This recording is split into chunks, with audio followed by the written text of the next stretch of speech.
Welcome to this final case study in which we're going to be doing what we have been preparing to do the most, which is pump selection. Now, this is not the typical lecture, guys, because this is, as the name implies, a case study. So I'm going to be adding all the table of contents right here. But remember that we're going to be exploring essentially how to select the most optimal pump given our system. So let's get started. Hi there, guys. This project or case study is actually part of my course Pump Fundamentals. If you want to learn more about it, stay tuned. In the meantime, ensure to download all the resources that are required for this project. Talking about the spreadsheet, the PDF with pump diagrams and pump curves, and of course, a complimentary ebook. Let's get started. So the main specifications that we may encounter whenever selecting a pump as a process engineer will be, well, we need to follow a methodology. It can be rule of thumbs. It could be maybe the desire of other project manager to add their pump, or most likely you need to follow a methodology. Which type of methodology? This is what we're going to see next. Moreover, if we're talking about centrifugal pumps, which most likely is going to be the case, ensure to show all the specifications. For instance, revolutions per minute, size, power, inlet suction, discharge size, and so on. Find an optimal pump that is operating in the highest efficiency. So typically what we want to do is, of course, we want to find the best pump, but not only that we are going to be operating the most of the time in the high efficiency zone. And why do I say most of the time? Well, in some specific cases, we may be throttling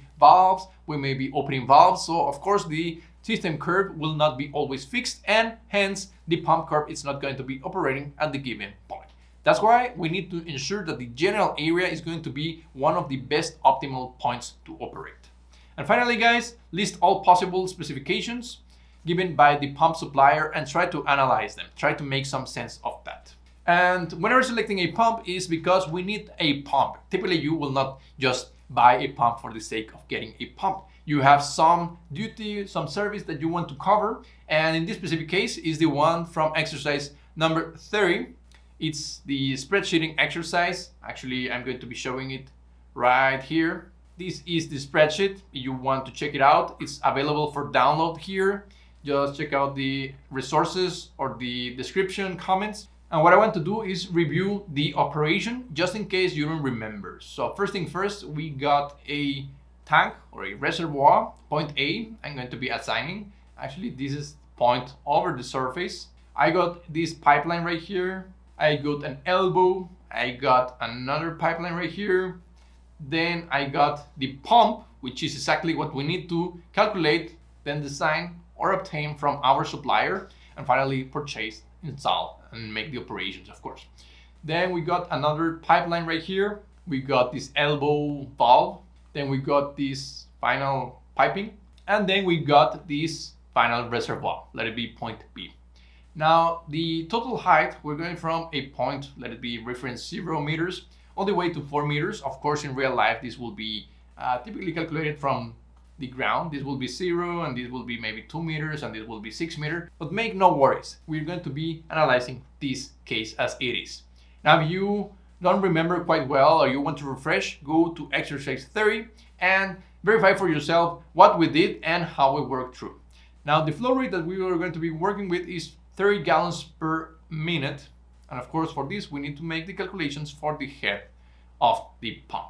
And remember from our spreadsheet, actually I have it right here, we have some calculations. Remember, I just need to input in this cell, which is yellow, to ensure that we need to input the data. 30 gallons per minute, I calculated the total dynamic head, which is the changes in pressure, changes in velocities, friction loss, which must be calculated, the positioning, and of course the total dynamic head, which needs to be calculated because we have friction to calculate. Then we got data of piping. Here are some relevant notes on that. Then we got pipe wall friction, which depends on velocity. Then we got fittings and valves friction, which once again depends on the volumetric flow rate. And finally, we can make the total summation of static head, which is due to elevation, pressure head, velocity head, friction head. The total will be right here. And later on, this is just for the sake of having some numerical data, but actually what we want to do here is to ensure that, yeah, at 30 gallons per minute, we're working with 4.6 meters of head.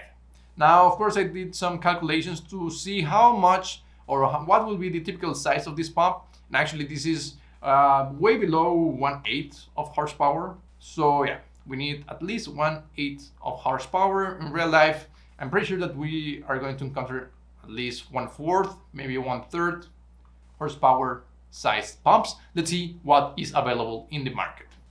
For now, I got the system curve, and although we don't need the system curve right now, I'm going to see later on that it is pretty handy to have it with us at all times. Now, the theory will be something around here. So yep, we are analyzing this point right here. Now, what is the content of this case study? Well, first things first, we're going to state the problem, which we already did. We have a understanding of what is the operation, what we need to do, but more important, what methodology are we going to be using? We're going to be making a small analysis on what is the best way or the best approach to this problem statement, the requirements, which we already know that, of course, a pump, specification, sizes, of course, all the characteristics and specifications that we may have are going to be important. Then we need to select the pump. We're going to be using the methodology. I'm going to be selecting the best type of pump. Let it be centrifugal, positive displacement, axial, whatever type of pump it recommends. I need to look out for that. Then I'm going to be checking out different models for the pump, different suppliers, different type of sizes, different type of models. And finally, once I get 2 or 3 models, I'm going to be calculating the system curve plus the pump curves. I need to find the most optimal pump for such calculations. We need to intersect the best operational point and finally optimize this for our given system. And the most important part will be drawing conclusions. It's not just about selecting random pumps. It's to make a compelling argument to your boss, or let it be to the chief of engineering, on why this is the best pump for the given operation. So let's get started with the statement. I already told you guys we're going to be working with 30 gallons per minute. If you want to change this to cubic meters per hour, or if you want to change this to liters per minute, you can do it. I'm going to be working with gallons per minute because I know this is the typical measurements that you're going to encounter the most. With respect to head, you can do this via meters or feet. Actually, feet will be something around 12, 13 feet. And I have my system curve and my system operation. So the statement. From the pump described in exercise theory, it states that verify if a centrifugal pump will be okay. We need to do that with the diagram of operation. Check online for pumps that will satisfy this setup. I'm going to be doing that. Select a pump based on the optimal conditions. And finally, more important, you need to select at least 3 options so you can at least compare between those and ensure which one is the best for your general applications. Now let's talk about the analysis, guys. Well, summary of the problem statement and results. We got the volumetric flow rates, and we got the velocities of the smallest pipe, actually the 2-inch pipe right here. I'm seeing that the static head, well, of course it's the same, it's static, it's going to be 4 meters, and I'm going to be analyzing the friction head, which typically depends on the velocity, which at the same time depends on the volumetric flow rate. So from here I can say that all the way from 100 to 200, 500, so the friction head is quite relevant. I don't think that at 30 gallons per minute we have an issue. We only have 63 meters compared to 4. And as you can see, this is strongly dependent on the static head. So that will be my main focus. I'm not that worried on having a change on volumetric flow rate. Maybe, of course, if we have a drastic change, that will be an issue. But right now, I'm very happy that if we increase by 10 or decrease by 10 gallons per minute the operation, we can say that the total head of the system is not going to be varying that much. Still analyzing. This is the summary of the problem statement. This is the operation. And if you wanted to go and check out here, well, you can analyze all this for yourself. I just bring this up here. We got the total dynamic head. As you can see, friction is a very small amount, but the static head is in reality the thing that we need to pay the most attention. Note, very important note, the power, as stated before, is very low. Typically you will encounter a pump of 1/4 of a horsepower. That will be 0.25. So yeah, just keep that in mind. We may encounter a bigger pump, and that will not be the best case scenario, but this is how we go. And once again, the operation, ensure that we are working with this curve Actually, I would say that anything above 100 gallons per minute will not be of interest for now. What are the requirements? Well, we need to propose several setups, at least 3 pumps, okay? 3 pumps that we'll be working with here. And of course, when we talk about setups, we'll be with throttle valves. So do we need to close valves? Do we need to operate at full operations? And so on. Now let's continue with the methodology. Actually, this is step number 1. And although it may not be that complex, actually step 1 is the most important one because this is what we're going to be searching on the type of pumps. If we are recommended to get a reciprocating pump, we need to do it. If we are recommended to find an axial pump, we need to do it. If we want to find a centrifugal pump, we need to do so. And remember that this is x-axis, the volumetric flow rate, and this will be the y-axis, the total head in feet. So ensure that we're working with feet, guys. So that will be something around 12 stated, and it will be something around here, and the volumetric flow rate will be something around here. So yeah, we're operating something here. So here it goes. So 30 gallons per minute, and we got, actually, instead of using 4.6 meter, typically what you will do is to work with the highest rounded number, which will be 5 meters. Let it be 15 feet. And from here, I can see that, well, we have several operations. We have this part right here, which states high-speed centrifugal. Okay, I'm going to be considering that. We also have this very huge monster, which is the rotatory. We can also be working with reciprocating pumps, which will be all the way here. We could be working with centrifugal, which will be all this right here. And because I am quite familiar with centrifugal pumps and I know that there are a lot of pumps out there, I don't want to be working with rotary or reciprocating pumps, not with high-speed centrifugals. I think that a centrifugal pump between 700 RPMs and 3500 RPMs is good enough. So that will be my very first selection. I'm going to be searching out for centrifugal pumps. Step number 2 will be go and check out for several pump suppliers and ensure to verify for the flow rates and the head that they offer. So actually I selected these 2 main family of pumps. You can find them here. These are the names of the files. I'm going to be, of course, checking out for the specifications right here. This is something that I'm going to be doing slowly. For the sake of the case study, I'm going to be doing this quickly. But in real life, I will be searching for a lot of suppliers, checking out for the several type of pumps that are out there. And yeah, essentially after doing this, I found out that, well, that this is the best pump supplier that I can find. They have nice family or pump models. So yeah, let's go back. I'm going to be focusing my attention into this set of pumps. Actually, I searched a lot. You can see here, there are several pump diagrams. These are the family diagrams I was searching, and of course you need to be comparing all the meters. So I'm operating at 5 meters and the head. This will be a good operational point. Then maybe this part right here will be here. Well, this part right here will not be possible. It's not even within pumps that are available. We could be operating with this part and talking about 30 gallons per minute. And we're talking about something here. And well, the main idea, you get it. You need to ensure that your operating point, let it be at 30 gallons per minute all the way to 5. Actually, this point right here has a lot of families. So I'm very happy with the pump supplier. They have a lot of pumps that are operating within the requirements. So what I'm going to be doing is from the booklets, I'm going to be selecting this part right here, which is Series E90, operating at 1725 revolutions per minute. So I'm going to be searching something around 5 meters, which is right here, and 30 gallons, which will be something around here. And apparently the best family will be something, maybe this one right here, this one right here, or maybe 2 or maybe 3. So there are several pumps that could be performing this job, and let's see how it goes. But before that, we need to ensure that there are no other pumps. I am going to be checking out this family diagram, and yeah, once again, I got 5 head, 30 flow rate, and I also find that there are a lot of models. these two models, remember that this covers actually all this. And this orange one will be something like that, maybe. And the green one will be something like that. So yes, all these pumps are also helpful.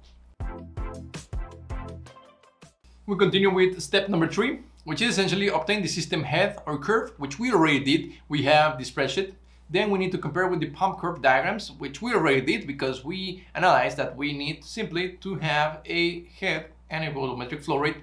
And we need to calculate and adjust the system head if required. But how are we going to be doing that if we don't have a pump? So this is the interesting part right here, is that we are not going to be adjusting that much right now. We need to find first the pump.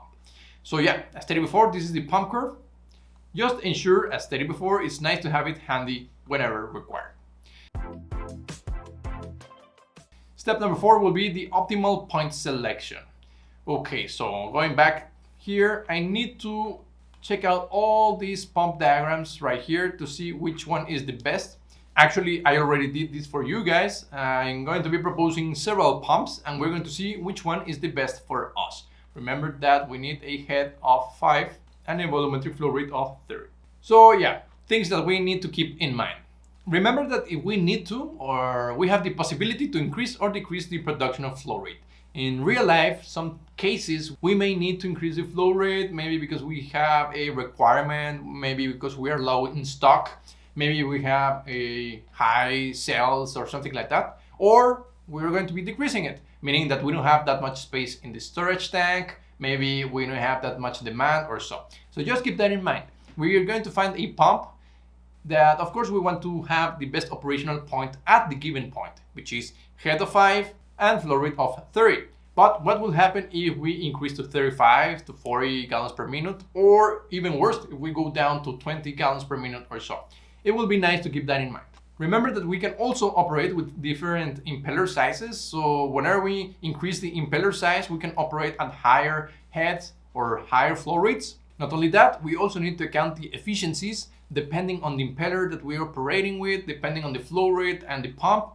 And of course, we have the possibility to throttle valves. Remember that if we have a pump which seems to be good, but we don't have exactly the head required for that specification, we can throttle our system in order to increase the friction or the total head for our system. Also, power is something very important. This is money, the amount of energy that we are going to be using, and of course other aspects such as the net positive suction head. Keeping that in mind, I am going to be making the decision on the following diagrams. So first thing first, I got this model 2AAB operating at 7025 revolutions per minute. So here, remember that I have the head of 5 and we have the volumetric flow rate of 30 gallons per minute, which will be something around here.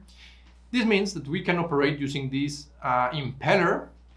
So interestingly, if you wanted to increase the head, the next option will be something around this point right here, something around 7.5. But there is no need. Actually, as you can see, we are already operating way far from the highest efficiency point.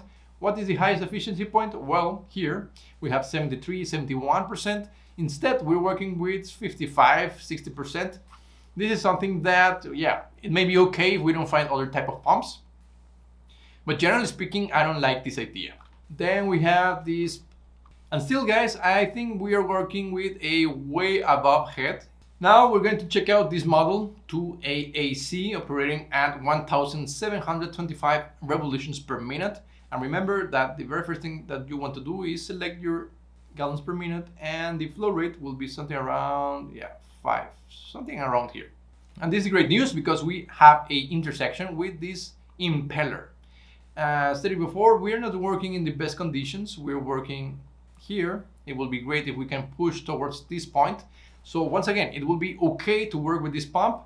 What I don't like about this is that, well, if you want to change the impeller, there's no way in which we can go that way. So we can only go upwards. So yeah, not liking this idea that much. Pump 2AB, okay, still operating at 1725 revolutions per minute. and going to be selecting, yeah, this will be the 30 gallons, and the very first point I go to the left, this will be something around 6 to 7 meters. Nope, actually this is incorrect. We're working between 6 and 7 meters. I'm okay, it's not that much to work at 6 to 7 head. What I don't like about this is that what will happen if we need to decrease in flow rate? Well, there is literally no other way to go to. Maybe we can make a small impeller, but if the manufacturer is not adding this impeller size, it's most likely because it's not convenient to operate in such a manner. So yeah, too narrow. We don't have that much space to operate with. Then we have this pump, 1AAB, going here, 30 gallons per minute, 5 total head. We get in the middle of nowhere. So yeah, not available. We don't have pumps nor impellers that are working there. We are going to check out pump 1.25 AAB. We have several options. Stated before, we need to find our 30 gallons per minute. And here I'm going to be intersecting this point, which will be, well, way below 4. So I'm going to be ignoring this impeller. But we have point 1 and point 2. Point 1 will be 4.25 impeller in size. It's going to be delivering a head of 5 meters. And I'm going to be working at very high efficiencies, 63. Remember that the highest efficiency point will be 65. So yeah, I'm kind of happy that I'm working at very high efficiencies. Now, what will happen if we work with a 4.75 inch impeller? Well, we're going to be delivering a way larger head, which actually I will prefer this, although I am going to be wasting energy. It's going to allow me to be throttling the valves or so. So yeah, we have two main operations. I like this type of pump. I'm going to be maybe proposing this pump. So this is a go for pump. Then we continue with 1AAB, which is pretty similar to this one right here. We have the volumetric flow rate of 30 goes directly to these impeller sizes. This impeller size is very low, so I'm going to be ignoring this one. But impeller 1 and impeller 2, which is essentially impeller 4.75, this will be 1. And impeller number 2, we have the following, almost 8 meters, and it will be almost something around 6. So 8 meters, 6 meters, efficiencies are relatively high, as you can see, 60%, and so 60% and 58, yeah. So this is what I wanted to show you guys, that even though we are working at very nice efficiency points, efficiency is not that high. Let me go back. In this specific case, we got efficiencies of 72% if we were to work here. Unfortunately, we are not working on that. So yeah, although we have not the best efficiency possibilities, 60% is still a good way to operate. So this one is also go for it. And still step 4, we need to ensure out of all these pumps, which one will be the best. So I actually selected all of them. A little tip is that I really love having at least 2 impellers to work with. So yeah, I'm most likely going for these 2 options, which were the last 2 options. In this specific case, as you can see, this option will be great for a planned increase in production if volumetric flow rate were to increase, but we cannot assure that. So making a decision solely because we are hoping or expecting a volumetric flow rate increase is not good in my opinion. So yeah, we're going to stick to these pumps. Actually, I don't like this pump as well. It's far away from the best operational point right here. And if I had to choose one very quickly, I would say that this is the best fit right now, which is 1AAB and 1.25 AAB. So let's work with 1AAB. The optimal point. Well, the optimal point will be this one right here, which is green. The flow rate is great. Actually, if you were to select, it will be between 28 and 38. So yeah, actually the flow rate goes on point. The head range will be, well, maybe a little bit high, 8 all the way to maybe 7. We could say that this is high. We need to throttle valves in order to achieve that friction, in order to achieve the head. Efficiency is, well, not the best efficiency, although it's great because we're operating greater than 50%, but it will be great to have something around 75. Not the best pump, but still I'm going to be considering. Let me erase all this data. And then we need to read power. Actually, the best operational point will be 1/3 right here, and that's the optimal point. But we need to see our actual operating point. So our actual operating point will be 30 gallons per minute. At these 30 gallons operating here, it will be delivering a head of something around 6 meters. I really think this is great, on point. It's not so exaggerated. It's something that we can do. It's very feasible. The efficiency, although we are far away from the center, is not that much, only 2%. That's great. And the thing that I love the most is that the power is very low. It's 1/4, which is something around 0.25 horsepower. As stated before, we wanted something around these values. So yeah, this will be my most likely scenario.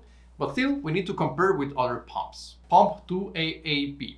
Let's analyze the optimal point. The optimal point will be working with the flow rate of maybe 70 all the way to 110 gallons per minute. So definitely not near the operation. And the heads that we are delivering is something around 8 and 7. Still high for our requirements. And efficiencies, well, efficiencies are great, 73, 74%. Okay. And operational point, 3/4 of the horsepower. This is something that I don't like, because this means that we need to operate 3 times the initial amount. Now, this is in the best case scenario. Now let's see our operational point. Okay, so 30 will be something around here. 30 gallons will be delivering a head of maybe 6 meters. The efficiency is going to be working at 55%. And the power, we got this line, will be lower than 1/3. So yeah, 1/3. Higher power, lower efficiency, higher head. I don't like this case that much, but it's still feasible. Okay, pump 1.25 AAB. Now let's analyze the optimal point. And the optimal point, as you can see, we have this curve. Very interesting. So we got flow rates from maybe 35 all the way to flow rates to 45. This is the optimal point, not that bad. With respect to head, we're talking about 5 meters all the way to 8 meters. So 5 to 8. Great, we are on point. Although we are most likely going to have to throttle our valves. Efficiencies, yeah, we're operating at very high points, greater than 60%. So yeah, this is great. And the optimal point, 1/4, 1/3. This is great news. So if we were to optimize for this pump, I will see that, yeah, this is great. The actual operational point will be 30 gallons, something around here, maybe, yeah, this line right here. And we intersect with the impeller, 4.75. This will be something around 6.7 meters, 30 gallons per minute. The efficiency is between 60 and 63. The power, definitely 1/4 of horsepower. So yeah, actually this pump is also great. I could imagine myself selecting this pump. It's not that far away from reality. And actually, if we were to operate maybe at 35 gallons per minute or 40 gallons per minute, we were going to be operating at the best conditions possible. And now, guys, time to make the decision. Should we select 1.25 AAB, 2 AAB, or 1 AAB? What I didn't like that much of this part right here is that, yeah, efficiency is low, horsepower is okay, it's still manageable. Then 2 AAB, I didn't like this. We are way far away from the operational point. So yeah, definitely this is a no-go. This is a go, and this is definitely a go. So actually, let me work more on this one. I really like that the optimal point is 40 gallons per minute. Let's see. The best option, I'm going to be assuming, is this one right here, 1.25 AAB. It's going to be operating at 1,725 revolutions per minute. The diameter that we're operating is 4.75 inches. Then we have a volumetric flow rate of 30, we already know that. And we are delivering a head of something around 7 to 6 meters. Efficiency is 63%, well, something between 60 and 63, let's assume 63. And net positive suction head not available. Main perks is that we're working at high efficiencies. We're working with very low power, you can see here. We can add a minimum impeller if we need to decrease flow rate, but more importantly, we can go and grow the impeller size and work with greater flow rates or greater heads. So that's great news in my opinion. And with the given pump, we just need to make a very small adjustment to throttle the valves. So yeah, this is my best fit, I will say. And what we need to do is, of course, add the function or the system curve. And from here, we got 20 and we got 30. So this is the actual operational point. I know that this is not quite clear, but this is the point in which the system and pump curves intersect. So shall we optimize this? Well, I don't think so, because we already did this in step number 4. In this case, the pump is okay. We need to increase the friction because we are delivering something between 6 and 7 meters of head. Remember that our system is something around 7.6 meters. We know that the pumps are not quite efficient. So yeah, by simply throttling one valve, we'll be able to achieve such head. So remember, we need to go from 7.5 to 6 meters.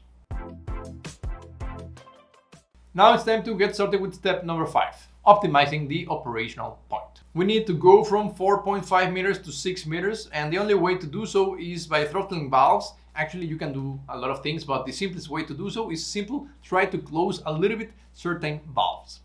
There is only one valve, thankfully, so ensure to throttle that in order to increase this to 6 to 6.5 meters. Now guys, from the spreadsheet, I know that the 100% open valve will have this value. The 60% valve is going to have this value, and the 25% valve is going to have this value. These are friction factors. And if you want to go and check out, you can go here. Let me go to throttling valves, and what I did was to change this to 25%. When I have 25, I need to be using 2,400. And essentially what this does is increases the friction from 0.6 meters all the way to 2 meters, making the total dynamic head equal to 6.10. So yeah, this will be the best option. You need to throttle valves all the way to 20%, meaning that this is partially open, this is mostly closed. And yeah, what I'm going to be doing is a curve for this system, guys. And actually it's right here. And yep, this is the table for the system curve. Actually, I graphed it. And as you can see, the static head is the same, but the friction head is going to be changing drastically. Moreover, if we're talking about 30 to 50 gallons per minute, you're going to see that, yeah, the pump may not be the best for the 50 gallon per minute operation, but definitely it's perfect for the operation of 30 gallons per minute. So here we have it, 30 gallons, 50 gallons. We're operating here, and we have a total head of 6.1 meters.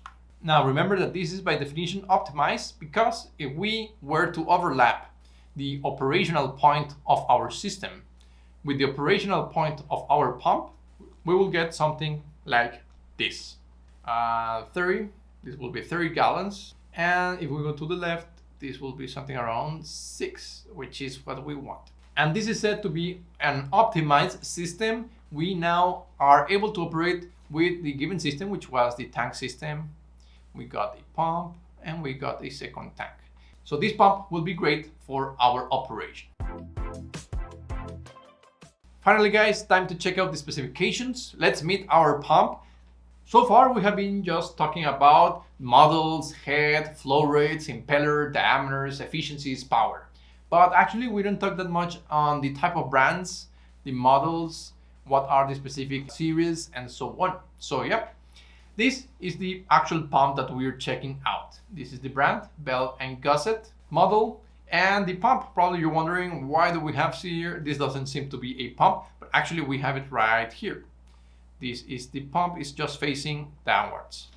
From the brochure of the company, you can see all the specifications. The pump is designed for heating and cooling applications from -23 all the way to 121 Celsius, which is great. It's very important. This is below freezing point and above boiling point. If you're using water, this is going to be helping you a lot. Maximum pressure of operation is 175 pounds per square inch. It has 8 models. Actually, we just selected the 1.25 AAB model, and you have several suction and discharge lines. We got the sizes. Actually, we got this size, 1/4 of a horsepower, and we're operating between these points, actually 30 gallons per minute. Continuing with the brochure, it talks about the motors, it talks about the type of phase, just electrical or parts of the motor, ease of selection, of installation, high hydraulic efficiencies, and robust design. All this comes directly from the brochure. It talks about the motors, the most recommended one, single phase motors. If you want to use a 3-phase motor, it's also possible. More on the installation, as you can see, hopefully you can see that, yeah, this is the impeller.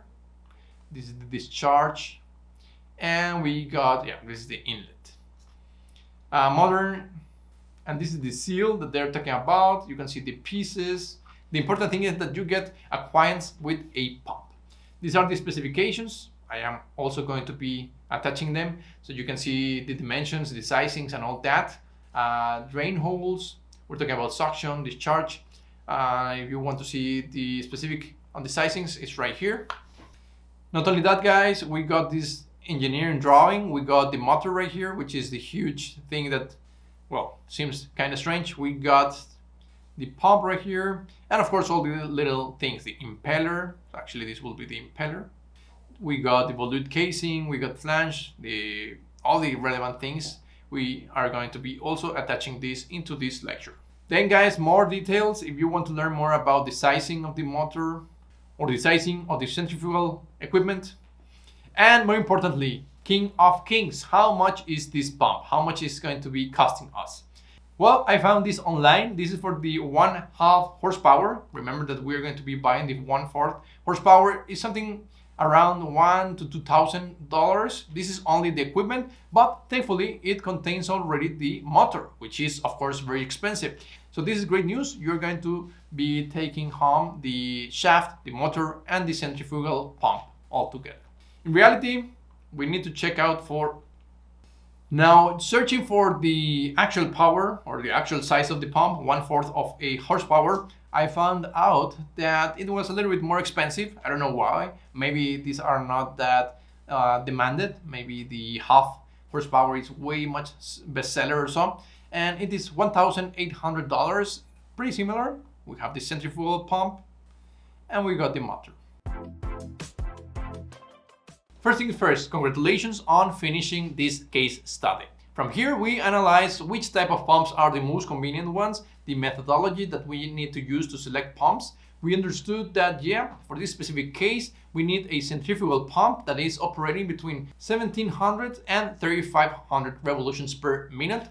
Not only that, we analyze the system curve and we try to force the system operation with the pump operation. Remember that pumps are only going to be operating in their own pump curves.